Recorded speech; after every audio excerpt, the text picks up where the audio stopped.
Hey, everybody. Welcome back to the FloTrack podcast. FloTrackPodcast at gmail.com is our email address. I'm Kevin Sully, joined by Lincoln Shrike, and we have a special guest on today's episode. You saw him qualify for the Olympic team in Atlanta. You've heard him on virtually every single running podcast known to the wide universe. So it makes sense that he's joining us now. It's Jake Riley. Jake, thanks for coming on. How are you doing?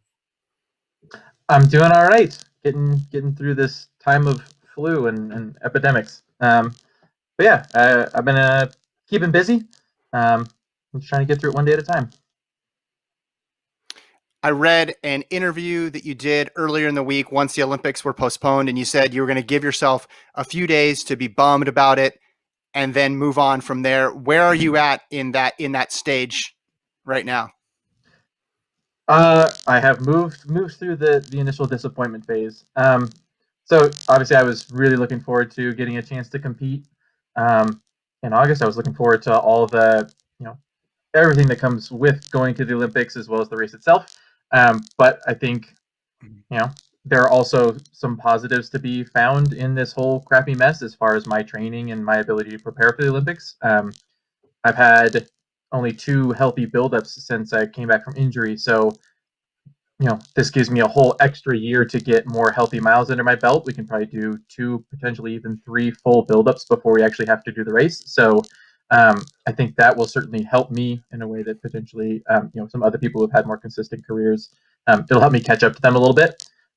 We can probably get like a speed segment in there somewhere, which before it was going to be marathon, and now we get a chance to maybe do some shorter, quicker stuff to get a little bit more turnover, which I think is only going to help me in more of a championship race. And then now that I have that Olympic association with my name, I get to do some cooler races. So like we're looking ahead a little bit, trying to figure out what races kind of in the fall, spring we might be able to do, and there are just some more opportunities on the table now. So I will hopefully be able to cross some of the races off my bucket list here in the near future. So as scary a time as this is, and as disappointing as was initially to have the Olympics postponed and to just everything that's going on, I am in a better place as far as my personal goals and what I'm going to be doing for the next year and a half. And Jake, this question has been posed to virtually every runner, but what have you had to do to change up the way you train? Are you running with less people? What has changed about your day-to-day training routine given the pandemic? I had my first workout back today. So until today, nothing had changed because I was doing like 30, 45-minute runs, and I'm not going to like drive 20 minutes to go meet up with some guys for a 25-minute run. That's usually I wake up a little bit too late and then I just get out the door and like get it in. I'm not going to put a lot of effort into trying to run somewhere special when it's 30-minute type of thing.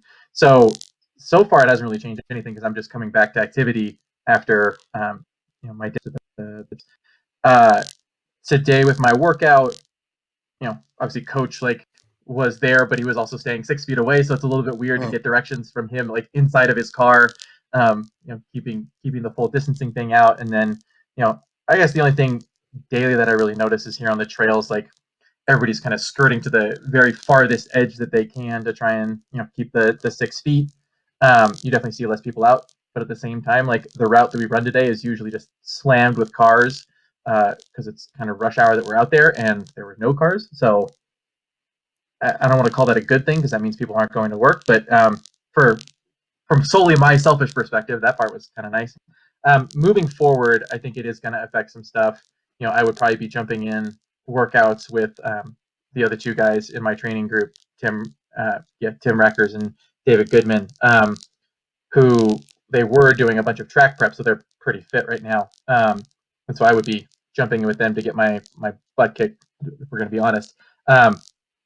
Obviously, we won't be doing that likely. So there'll be more stuff on my own, and I've trained solo in the past before, and it's not fun, but it is what it is. And at the very least, for now, we're still allowed to go outside. So I'll still be able to get on the trails. It was going to be mostly tempos and road work this early on anyway. So I'm not nearly as impacted as the track athletes are, or the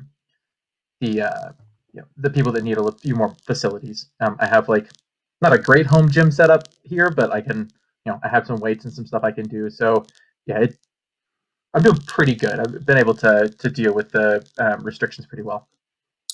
I know you just mentioned that you started workouts again, so still a long way off until you're working up into a marathon phase. But given that you don't know exactly when the Olympics are going to be, how are workouts going to be staged, and how are you going to? I assume you'll run a marathon, kind of like you mentioned in the fall, but you don't know if the Olympics are going to be where they were just a year later, or if they're going to be in the spring. Like, kind of, how are you building out your schedule right now?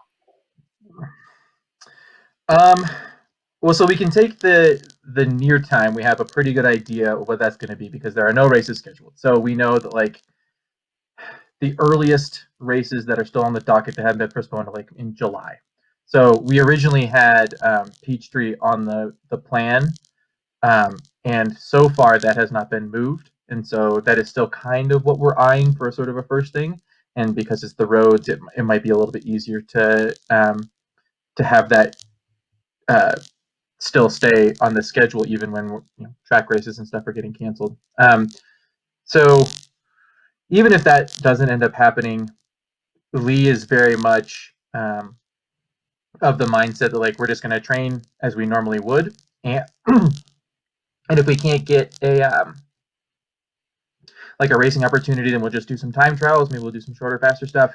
We can get higher intensity activity if we need to, and at the very least, we'll get just training under your belt. Like that's not going to completely go to waste.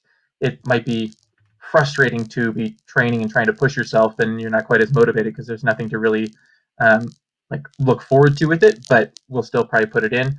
I might not put as much mental commitment into the process as I would otherwise, but still go out and make sure we're getting in good quality work, decent amount of mileage, and then whenever we get a little bit more clarity on the situation, we'll be able to schedule things moving forward.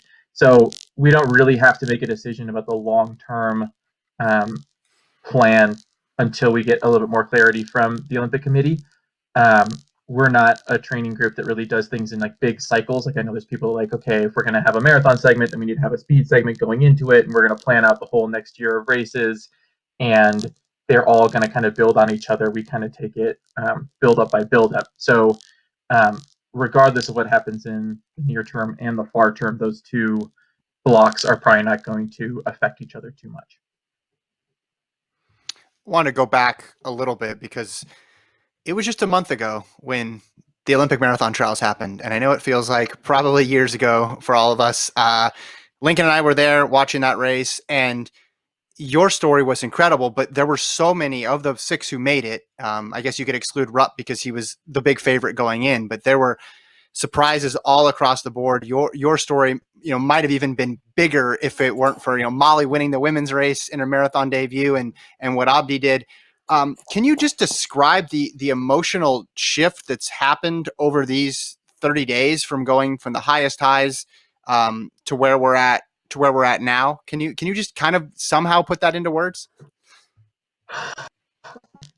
Yeah, it is certainly, I don't know, like it feels a little bit like the beginnings of a horror movie because I remember being at the trials the day before in the and that sounds a little bit hyperbolic, but like, well, actually no, or it's a pandemic. I think there's like some horror movie elements there. I remember being at the trials in the press conference the day before, and I was getting questions about coronavirus, and I was a little bit surprised. I was like, man, I really didn't think this was a big a deal. I think at that time, I, like a lot of other people, were thinking it's kind of like previous pandemic warnings, so swine flu, H1N1, those avian flu, all those big ones that we heard rumblings of, but never ended up making it over here in a big way. And so I thought it was going to be another one of those.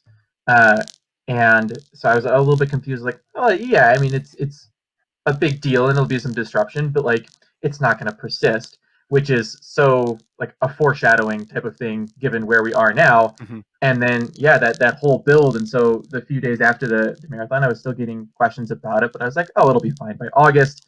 I'm going to join my time. And then all of a sudden, just cancellation after cancellation after cancellation.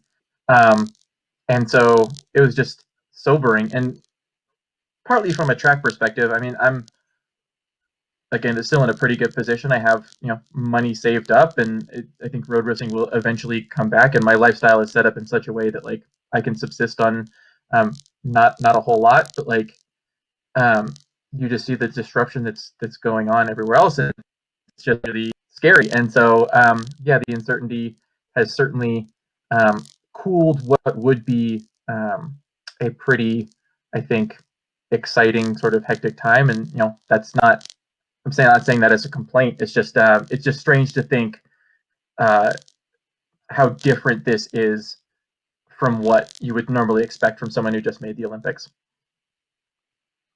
Yeah, ordinarily there would be this whirlwind, I would guess, because it's March, and then in a couple months you'd race at the Olympics, fulfilling this lifelong dream, and then race a fall marathon, and now it's stretched out over this longer period of time. I know everybody's grasping for silver linings at times like this, but is there some positive just in the fact of, when this is all settled, you can kind of enjoy being a Olympian to be for a much longer time and get to take a breath before you go to Tokyo and actually do the race? Yeah, I think so. I mean, as far as I know, like there's my spot's not going anywhere. So yeah, I'm still an Olympian to Hope be. not. So a Or lot not. of the perks that yeah, that might also be tragic foreshadowing. But even as an Olympian to be, there are still perks associated with that. That'll be fun to enjoy. But I think the other thing, right? This is the first time the Olympics have ever been postponed in 100 and what is it, 24 years of history or whatever. And this is a pandemic that we haven't seen anything on this scale since what, 1980. That was, or not 1918. Mm-hmm. We haven't really had like a worldwide pandemic like this in a really long time. And so um, there are still a lot of questions about whether or not even this year postponement is going to be enough, right? Like they're talking about Mm-hmm. if these measures don't go quite as we planned, or if the vaccine doesn't turn out as well as we hoped it did, that like there are even still some possibilities that we could be dealing with this into next year and potentially beyond. So if the Olympics do go on, and that would mean that essentially the world has gone through a year of like rough times, and but we will have gotten over the worst of it. I think that's the only way that the Olympics could go forward. And so, the Olympics are supposed to be this show of global unity and kind of bringing together all the countries of the world. And I think that will be even more true if it's happening in the face of this pandemic. I think it has the potential to be, you know, to represent that symbol um, even more so than it normally would, right? Like if I shake my competitor's hand at this 2021 Olympics, like that's going to have a whole different level of significance than it may have in 2020. So, um, it'll be hopefully like a celebration and a catharsis in the face of a whole bunch of tragedy, and the potential to be a part of something like that and something that potentially special. I think that is definitely a reason to look forward and to be hopeful for these coming games. So yeah, the only way we get there is if we give the nurses and the doctors and the researchers time to get on top of this thing. So we need to make some sacrifices now, but I think if we do, um, the celebration and the party afterwards is going to be a lot of fun, and it'll be awesome to be part of that.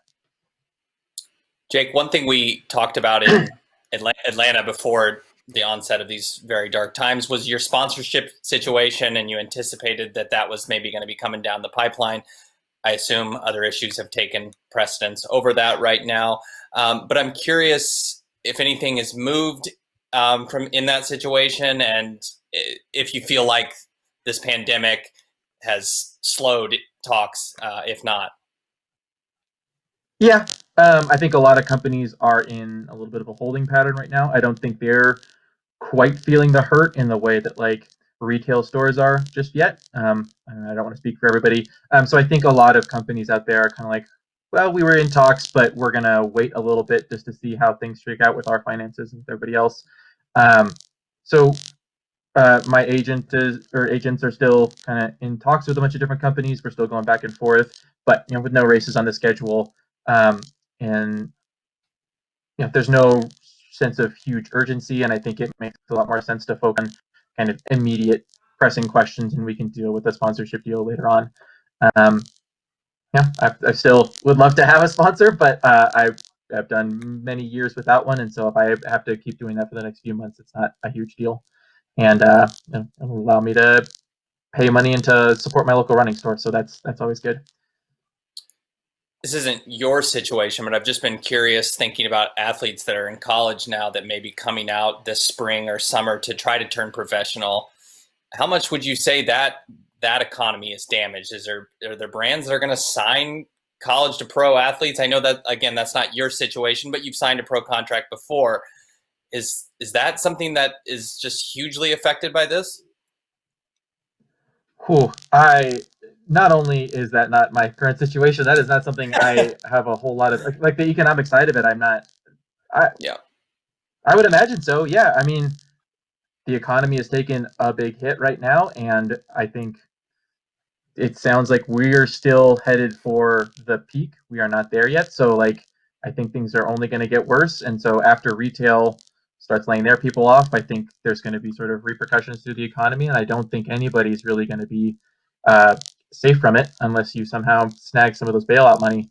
So I would imagine that the shoe companies are going to be hurting along with everybody else. And yeah, that'll probably affect some contracts. And that's going to dry up some of the opportunities that a collegiate might otherwise have, which is just one of the many victims of a really, really crappy situation.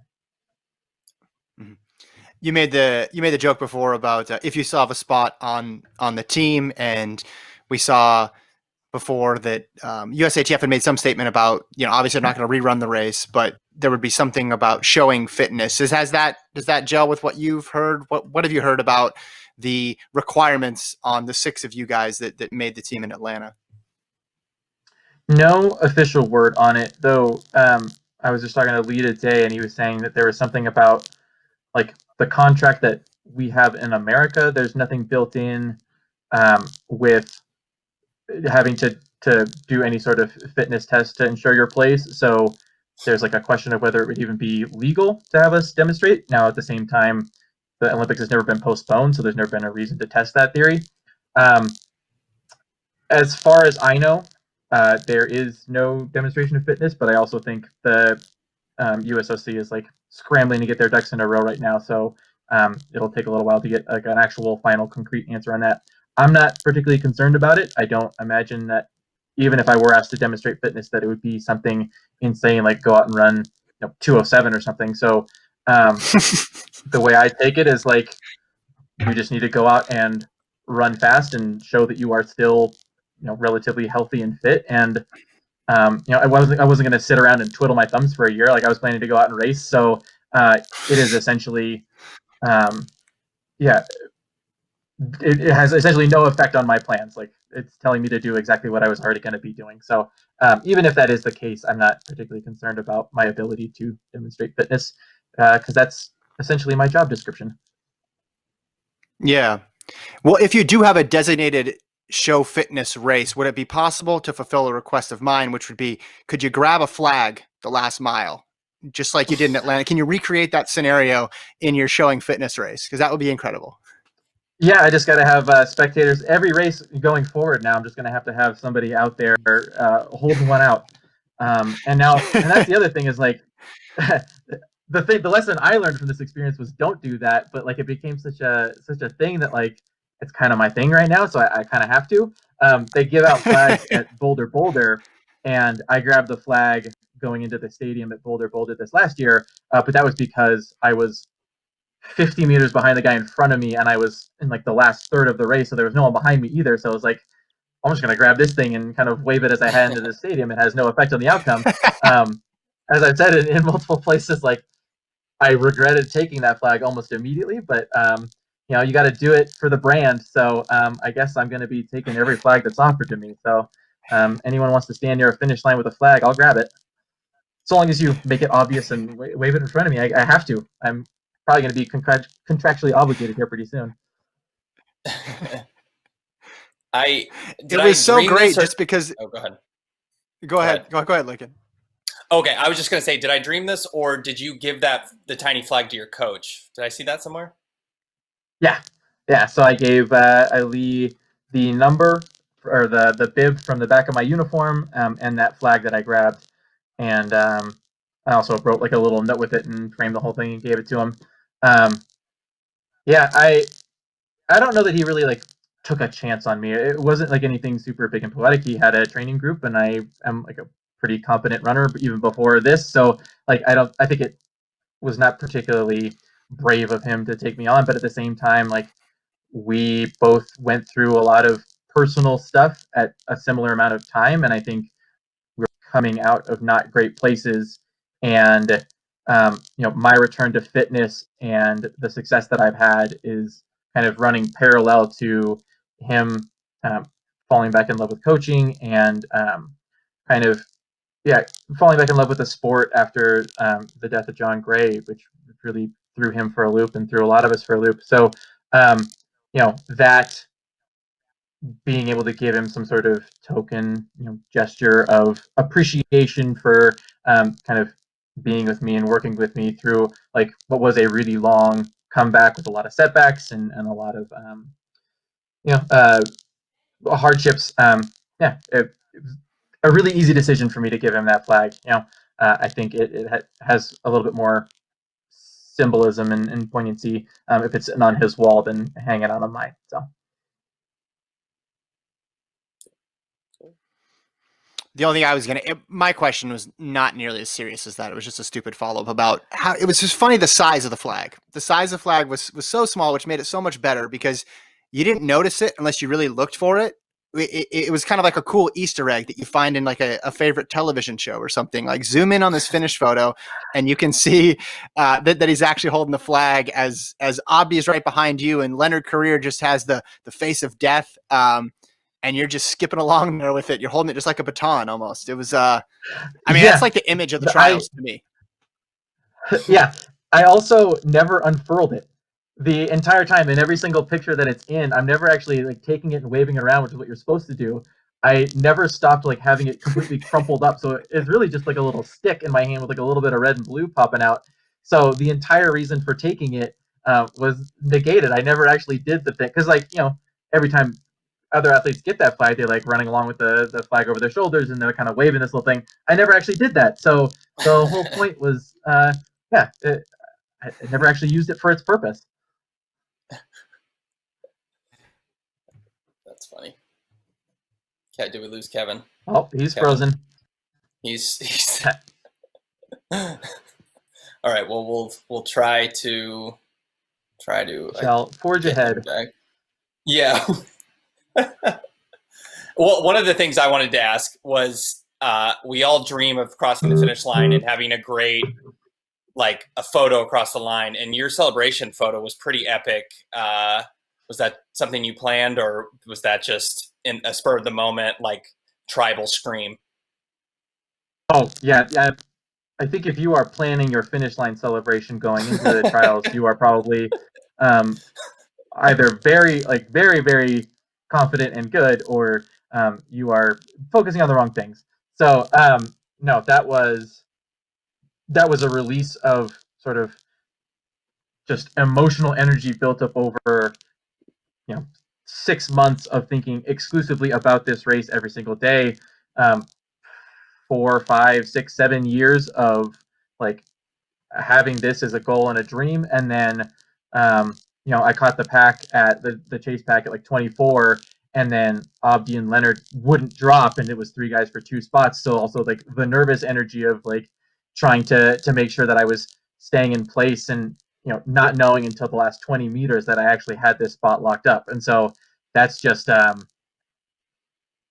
lot of nervous energy all being expelled at once, and then also just a lot of joy. Like, I don't know, it's, I think, not particularly creative to swear when you're excited or to just yell, but sometimes like words fail you a little bit, and so you drop an expletive, or you just sort of scream and pump your fist because you just need somewhere to put all of that excitement. And so that's what that was. It was just I needed somewhere to put my enthusiasm and joy, and so that's what it turned into. I assume you've had a chance to rewatch the race, but I haven't rewatched it. But just watching it in the press room, it didn't seem like you were actually on the. You weren't really a part of the show until late. I could be wrong, but all of a sudden it was like it was Augustus Mayo and Leonard Career, and then all of a sudden you were there. Like, have you had a chance to watch it? And do you spot yourself throughout, or is it just kind of like the last 2 miles that all of a sudden you appear?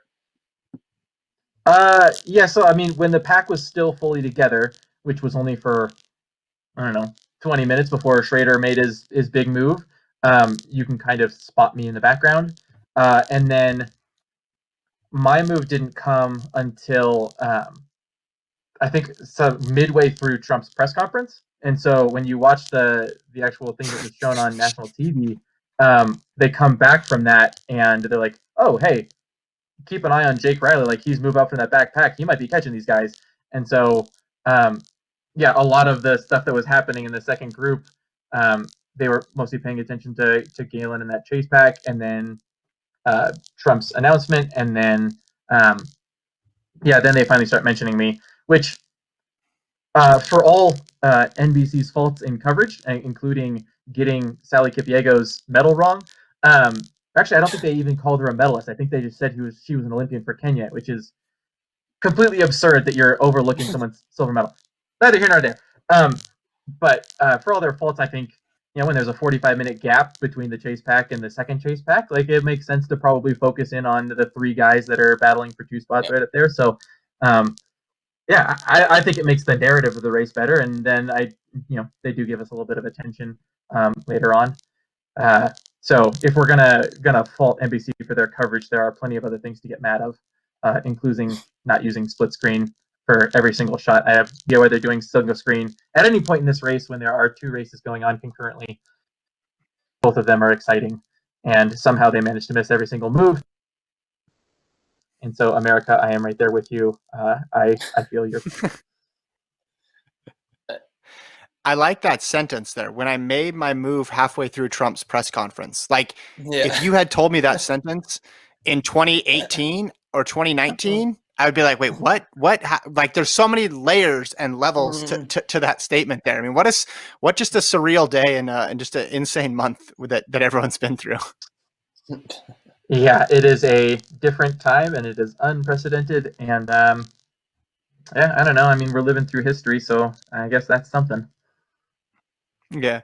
So what activities do you normally do outside of running that you've had to curtail? I know a lot of distance runners are just, eat, sleep, train. So this lifestyle may not be too much different, but is there stuff that you like to do or you enjoy doing that you're not able to do now?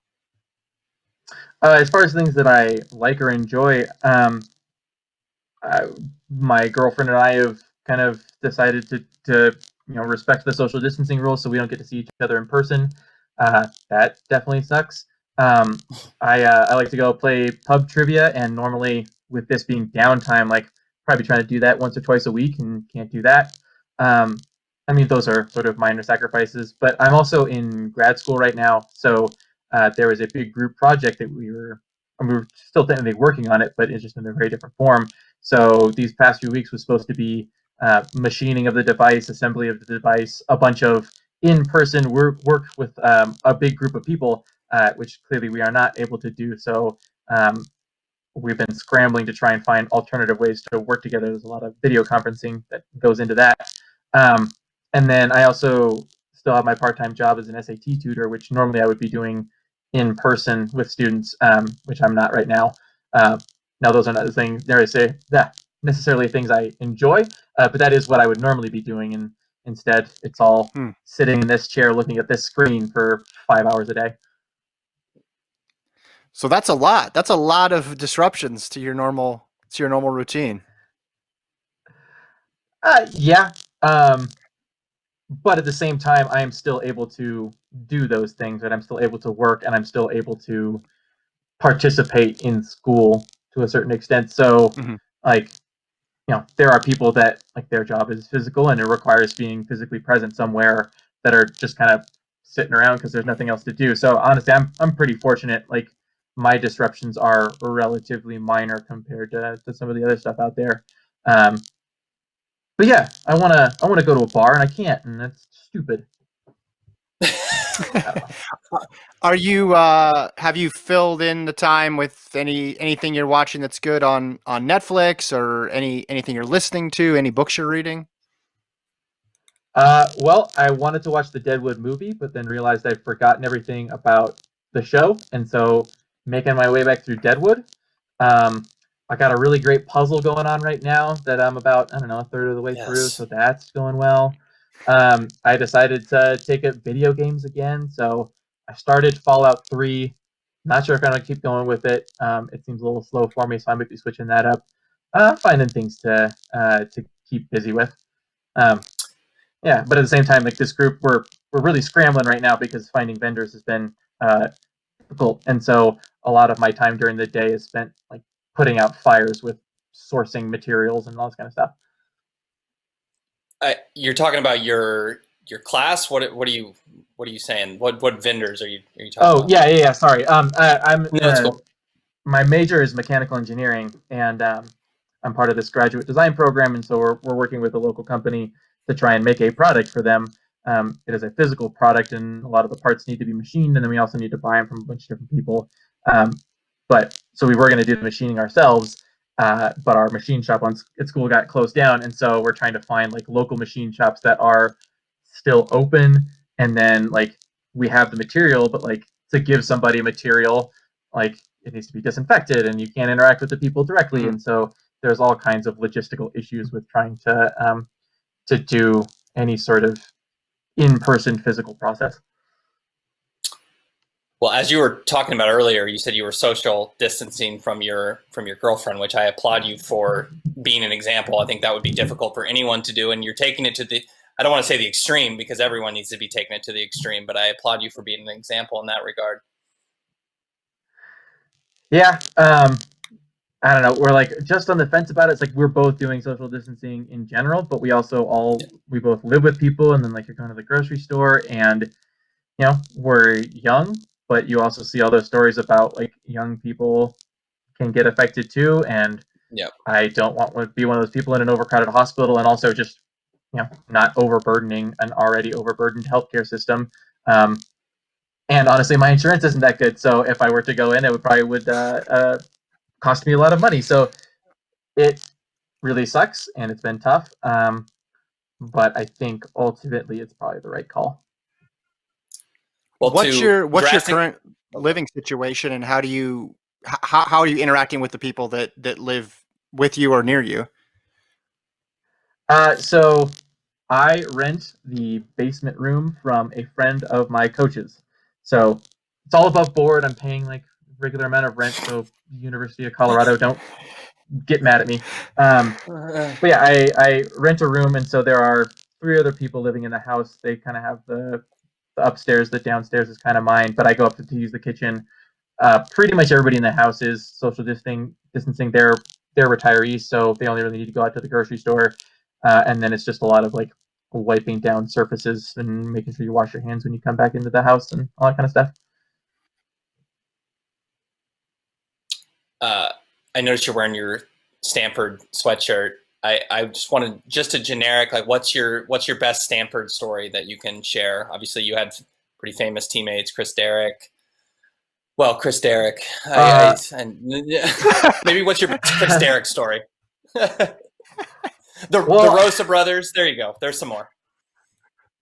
so we uh, every year for training camp, or we would do 2 weeks and we would go somewhere. So my first 2 years of school, we went up to Mammoth Lakes.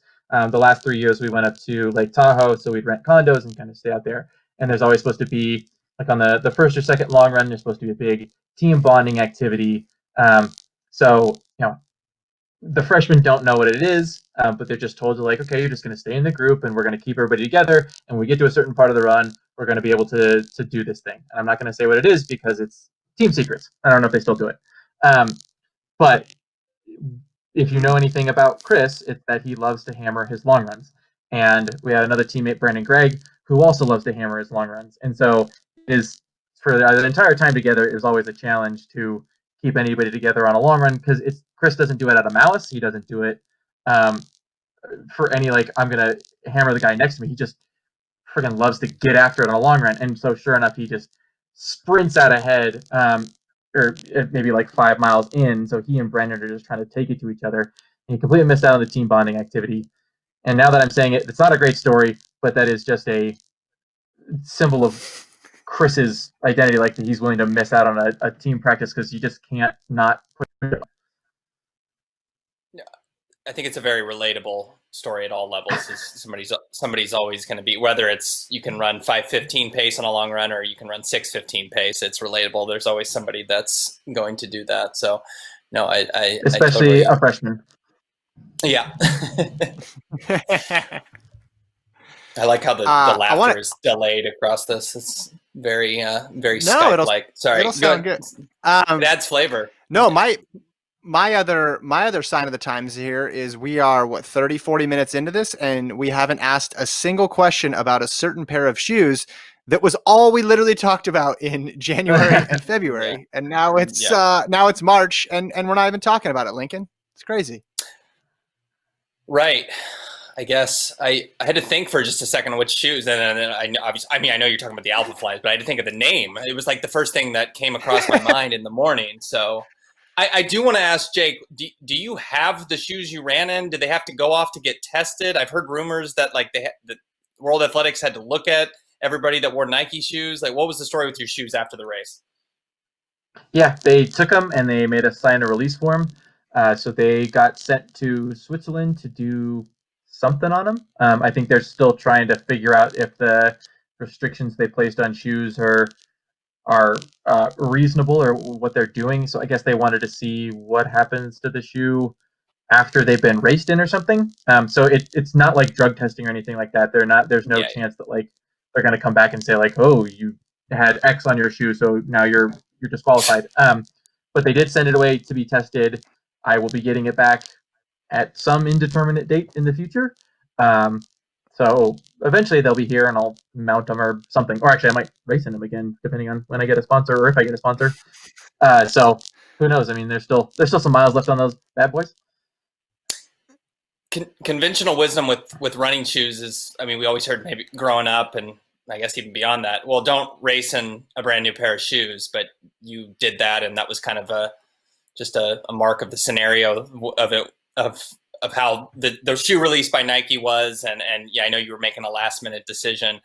Did you have any hesitation though, going back a month to putting on a brand new pair of shoes out of the box and racing in them? The out of the box question, no. I have no issues with, as soon as I get flats, I'll put them in whatever workout I want to, whether it's a big workout or not. Like, and the same thing with racing. Like, shoes don't really have like a break-in period anymore. So the only thing I was moderately concerned about was like whether or not the Alpha Fly would continue to feel as good, 10 miles in as it did during the strides. So during the strides that I did, I had an Alpha Fly on one foot and a Vaporfly on the other, and I could tell that the Alpha Fly felt better doing that, and it felt fine cornering, which was the other thing I was concerned about because it's got such a high stack height. So the only thing I was concerned about was like, okay, well, I like it now, but maybe the kind of stride that this is I'm doing with it is going to be a little bit tiresome farther down the road. But even that I think is a pretty minor concern. It doesn't change my stride a ton, so it's just like a springier version of a regular shoe. So no, I think as runners who could tend to be pretty type A and like really try to control a lot of stuff, I think we can overthink a lot of the decisions that we make. And at the end of the day, a lot of the stuff that we like agonize over, whether it's just what your macros are in your diet the week leading up beforehand, or like exactly what the concentration is in your water bottles, like really doesn't end up mattering all that much. The stuff that I put in my bottles and the gels that I don't take because I did any particular in-depth research about how like it's replacing exactly the amount of sweat. It's because I used it in a workout and it worked. And so I was like, okay, well, this is clearly doing what it's supposed to be doing. So I guess I will continue to use it, because I'm not going to spend the next month tinkering with a formula to try and get like 0.001% improvement in something that like is going to be negated if I get the sniffles the week beforehand. So I think, shoes, they're a big deal, but at the same time, like, Nike's a good company, or they are good at doing what they do. Like, they make good shoes. The shoes have been shown to work. There should not be any issues with them like falling apart in the middle of the race. So there's no real reason to suspect that like they're not going to do what they're supposed to do, just because it's a bigger event. So this fall, Jake, you'll have options for marathon. Literally all of them: London, Chicago, Berlin, Boston, New York. You probably don't want to give away which one's your favorite because of bargaining reasons, because you're a hot commodity now because you're an Olympian. So just between the three of us, which one would you want to run? All of them are on my bucket list. Now, I've already run Chicago, but I mean, there's no reason to take it off because it's worked out really well for me both times that I've done it. And you can already tell that I am positioning myself very politically right now. But all of them are on my bucket list, which means all of them are kind of on the table. I will say the fall Boston, fall London are probably already spoken for. The only way that I would probably get a spot is if somebody dropped out from those fields. So the likelihood of me running those is probably a little bit less. So that kind of leaves it to New York and Chicago. There are huge arguments to be made in favor of both of them. So I'm not going to answer your question directly. I'm going to keep it political. There you go. Well, That's perfect. Well, let me just say this though. So you're saying that the people are probably still locked into their London and Boston contracts. So, I mean, that would seem to have a lessening effect on how good the fields are going to be in something like a New York or a Chicago. So, I mean, not that you need any help, but your chances of finishing really high in one of those majors just skyrockets, right? Potentially, yeah. I'm sure there are a lot of people contemplating the Boston New York double or the Boston Chicago, whatever combination you want to talk about. So yeah, sure. A little bit more spaced out at the top. That's great. That does feel like a little bit of a cop out. Like, I certainly feel like if I were to, break into that top 3 at New York because the field was half as deep as it would be in another year, like, that's kind of a little bit of a BS reason. I will not turn down the prize money associated with it, but I would feel a little bit. I wouldn't brag about being like top 3 at Chicago or in New York in like a a strange year. I'm not going to call it watered down because there are plenty of crazy fast marathoners out there. I'm sure they will be able to put together fantastic fields no matter how many marathoners are committed to other races. So, it's not going to be a slow race. So I would still feel pretty good about it. Yeah.